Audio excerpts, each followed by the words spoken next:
do you mean by market structure? There are a few types of market structure. Monopoly, perfect competition. So the market structure tells you how competitive the market is. How competitive. So, monopoly, no competition. Perfect competition, you have tremendous competition in the market. Right. Now first, let's look at the types of constraint that every firm faces. Now every firm faces two types of constraint, technological constraint. So this is how much the firm can produce is dictated by what? Technology. Right. Even if you have very high big orders, but can you produce them? So they are constrained by the technology available. Second, another constraint facing the firm is not on the technology side, it's on the demand side. Now you can produce whatever you want, but there must be a demand for it. So this is a demand constraint. I think every firm faces this demand constraint. Right. You can produce whatever you want, you can charge whatever price you want, but will a consumer buy? So consumers' willingness to pay is defined by the demand curve. Right, so you cannot charge whatever you want. So this is your market or demand constraint. Okay, so very briefly I look at what determines the market. Now why certain market is a monopoly?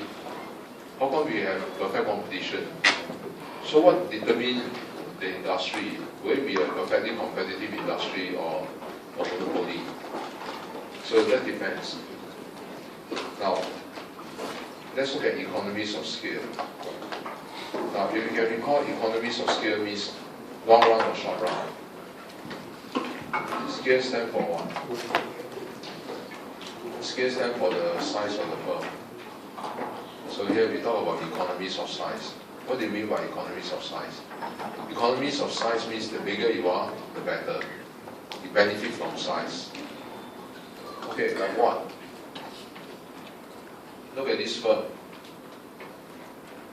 Look at the long run average cost curve.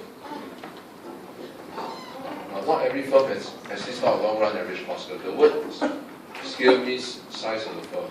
So we are talking about long run. Right? Because in the long run, how does a firm produce? To produce more, they will increase both labor and capital. Short run, capital is fixed. So in the short run, if a firm wants to produce more, the only way they can do it is by increasing labor. But long run, they can increase both labor and capital. So that means not only your labor increase, capital also increase. So the size of the firm increase. So economies of scale. But as you can recall, your year one, the average cost curve is U-shaped. The marginal cost curve also U-shaped, right? Now, but the MC always casts AC at the minimum point. Understand? So, of course, I think some of you show me, I think you have done microeconomics and let me know, MC don't cut AC at the minimum. You can even show me a diagram, MC can cut AC at here. There's such thing now.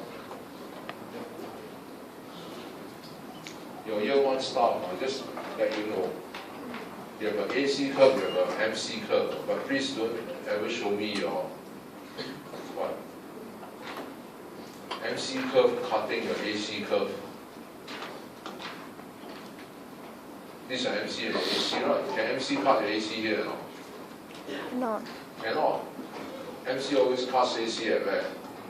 The lowest average AC. cost. Understand?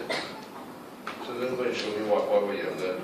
I'm not interested in what you have learned. Right? So the thing is, I'm interested is when you draw the graph, the MC must always cut AC at the minimum point. Anywhere else you're then terribly wrong. And don't bother to do anymore because the entire solution will be wrong. Understand? Okay, so now the feature of the average cost curve is U-shaped. Now, but there are some industry, the average cost will, the long run average cost will continue to fall until it reach a few hundred million. Few hundred million units, then it start to go up. Okay, but not every firm is like that. Only a few types of industry. Now, if you have an industry where the long run average cost curve is falling until a few hundred million, then it starts rising. Then in this type of industry, it won't be a perfect competitive industry. One, you only see one or two big firms. Because it doesn't pay to be small. If you are small, you'll be swallowed up by the big fish. You see this firm, if you're big.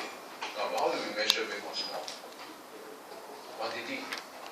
Big firms produce big quantity, right? Big factory, big quantity. So if you are big, you produce up to 500 million. What's the cost per unit? Go to the AC curve, $1. Now, if you are small firm means small factory, you can only produce 10 million per year. What's the average cost? 7. So for small firms to break even, they have to sell at 7. Don't talk about profit, just break even. For a big firm, they sell at $2, they are making what? 100% profit. Understand? There's no room for small firm. All the big firm has to do is this big firm charge $2. It's very simple to see. In the long run, all the small firm will close down. Simple. So for an industry that have economies of scale, economies of size, the bigger you are, the lower your AC. You only see one or two big firms. Now, actually, how many firms depends?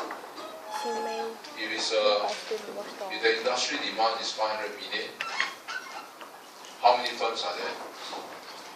One will do. Right, if the industry demand is 500 million units, so one firm can produce all and supply all.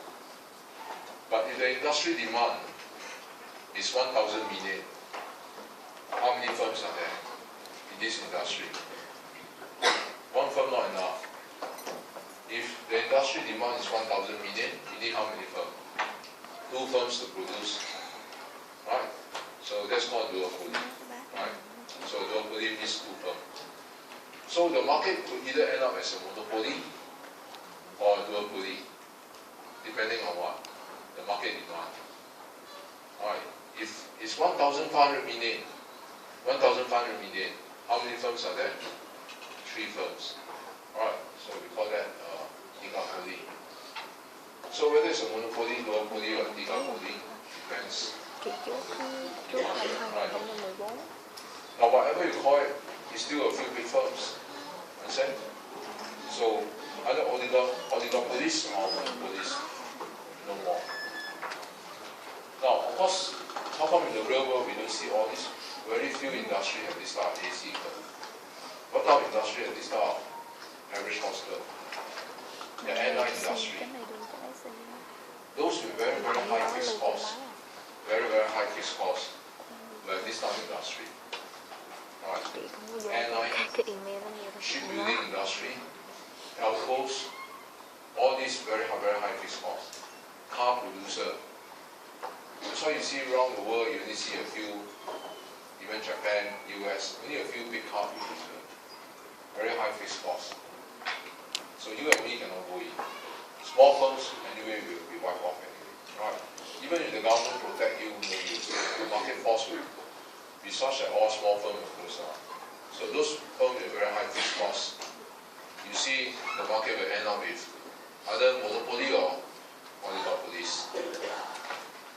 Now, what else can determine whether the market is a monopoly or a fair competition? Strategy. Now, by the way, some industry is not a monopoly, but the strategy used by the incumbent firm ensure that no one can join in. For example, this industry has room for 3 big players, 4 big players. But what can the incumbent do? What can the monopolist do? So one way to prevent entry of new firm. Now I think more of you know that the monopolist always produce on their hand. MI, MC. Why? This will give the monopoly the highest profit. Right? It means you can recall from your year 1 start.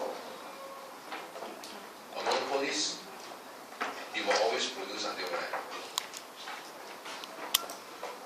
Marginal revenue equal marginal cost. Correct? So a monopolist will always produce until MI equal MC.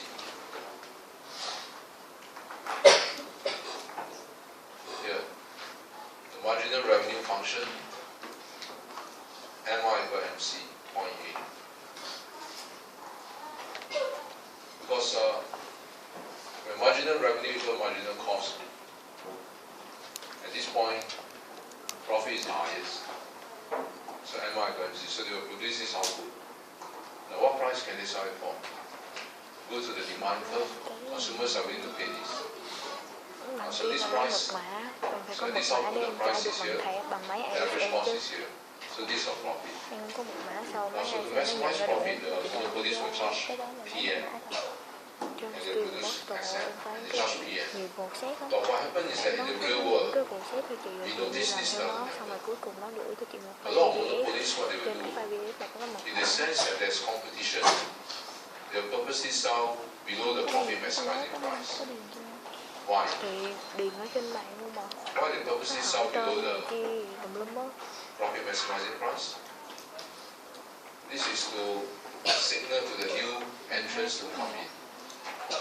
Right? They can purposely sell at just average cost. So can new firms come in? You cannot compete with the monopolists because why? They already make enough profit.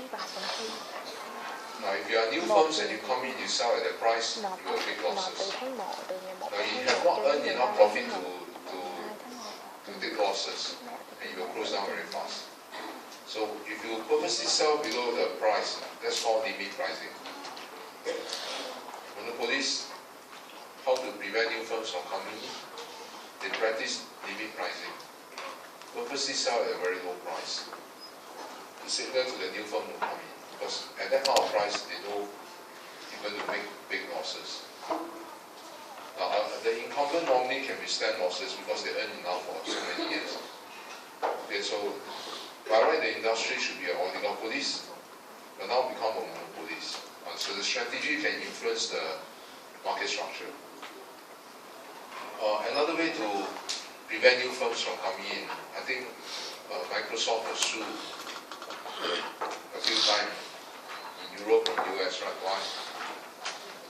They manipulate dealer relationship to shut out competition. That means if you want to sell by Microsoft, you cannot sell any other operating system.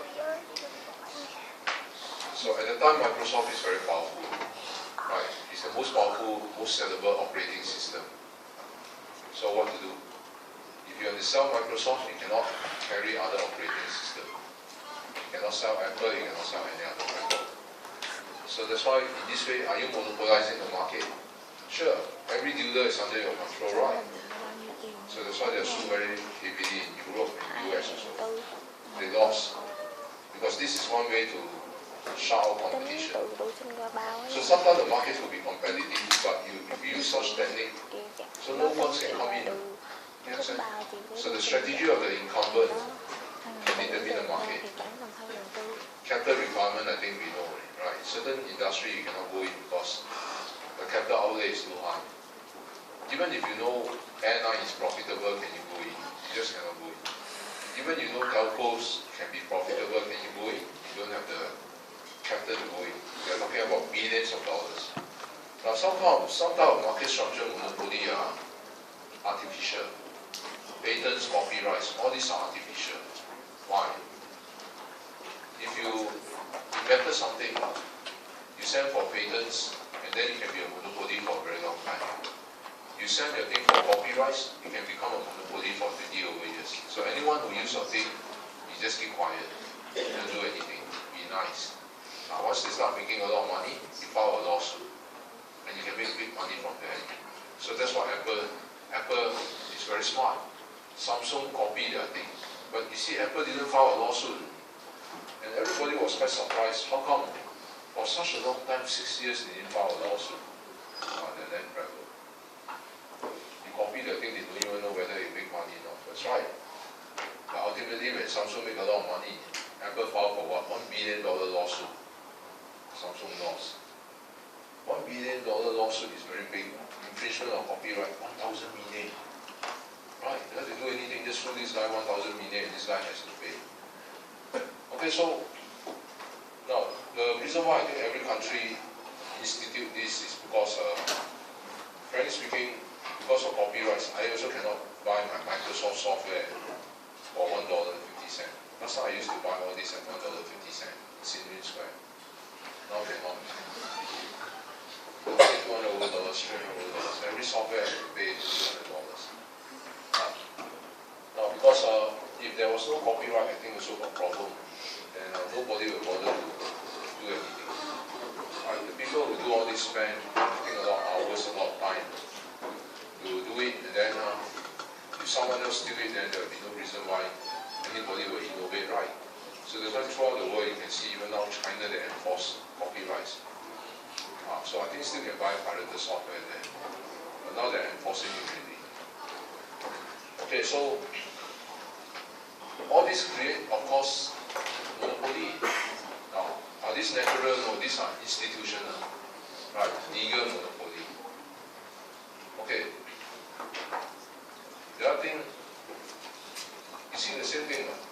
There are some tuition centers there outside.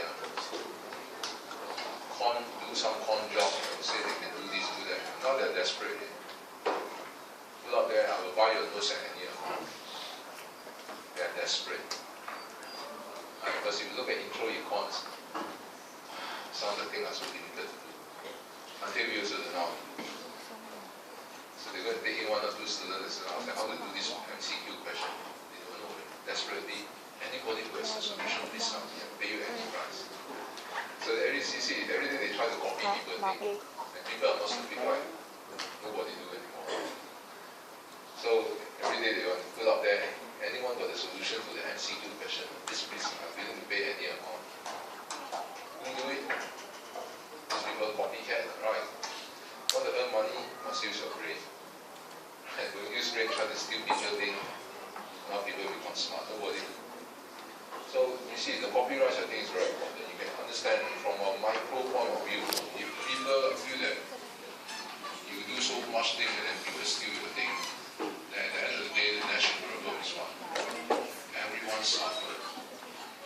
Everyone suffered because everybody will have no incentive to do anything at all. Alright, so anyway, you understand what I'm talking about. 9 years ago, so I don't understand.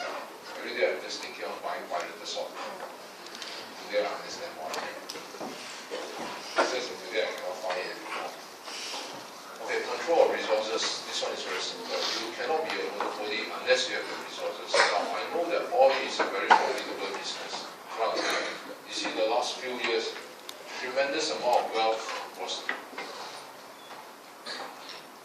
channeled to where? OPEC country. Right now. You have to work so hard, you need. The price of oil went up by 4 times. Suddenly they become very, very rich.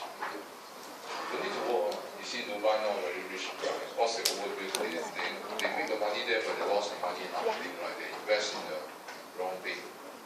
Overnight they become very rich. If the price of oil suddenly went up 4 times, the income suddenly went up 4 times, right?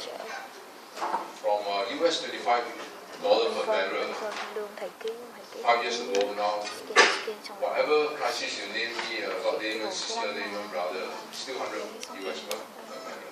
Still went up 4 times. Now they are very rich. So why don't you go to the oil business?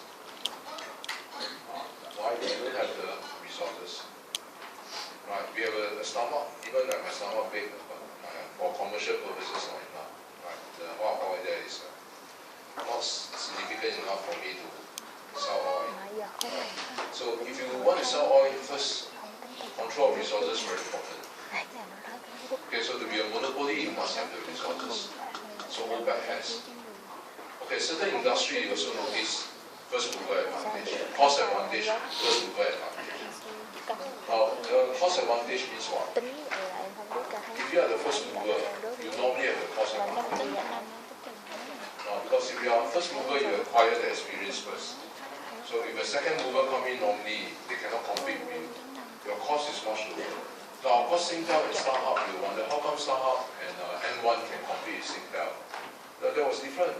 M1 and StarHub is very established elsewhere, right? StarHub is international. They have been in this telco industry for a very, very long time already. If not longer than Singtel. Now, but if you and me start up the telco industry, go inside Malaysia now. We are don't have the cost advantage. So cost advantage is very important. So only a few firms can survive. Those who have the first mover advantage. Okay, so this is the answer to your tutorial question, which asks about what? What determine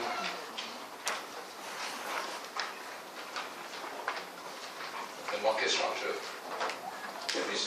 Will the market be a monopolist, provide competition, or whatever? So the determinants is not named you the first two pages. Those are your answer. Okay, we come to calculation. Provide competition. Okay, so notice ME, our provide competition, all this, we don't focus so much on the graph. We do all the mathematical calculation.